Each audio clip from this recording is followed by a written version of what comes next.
പാലക്കാട് ജില്ലയിലെ നെൽപ്പാടങ്ങൾക്കിടയിലൂടെ ട്രെയിൻ പോകുന്ന മനോഹരമായ ഇതുപോലൊരു കാഴ്ച. വളരെ അപ്രതീക്ഷിതമായി കാണാൻ കഴിഞ്ഞൊരു കാഴ്ചയാണത്.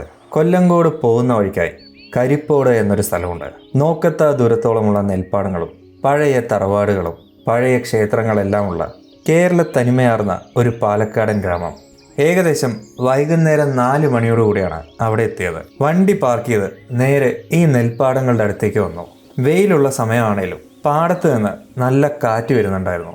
ആ കാറ്റും കൊണ്ട് നടക്കുമ്പോഴായിരുന്നു അങ്ങ് ദൂരെയായി ട്രെയിനിൻ്റെ ശബ്ദം കേട്ടത്. ആ ശബ്ദം കേട്ടപ്പോഴായിരുന്നു അവിടെ ഒരു റെയിൽവേ ട്രാക്ക് ഉണ്ട് എന്ന കാര്യം പോലും ശ്രദ്ധയിൽപ്പെട്ടത്. അധികം കാത്തു നിൽക്കേണ്ടി വന്നില്ല. ഈ നെൽപ്പാടങ്ങൾക്കിടയിലൂടെ ട്രെയിൻ പോകുന്ന ആ ഒരു കാഴ്ച കാണാനായി വളരെ ചുരുക്കം ട്രെയിനുകൾ മാത്രം പോകുന്നൊരു വഴിയാണത്. ഏകദേശം വൈകുന്നേരം 4:30 ഇങ്ങനെ ഒരു കാഴ്ച കാണാൻ കഴിഞ്ഞത്. പാലക്കാട് നിന്ന് കൊല്ലങ്കോട്, മുതലമട, പൊള്ളാച്ചി വഴി പോകുന്ന ഒരു റെയിൽവേ റൂട്ടാണത്.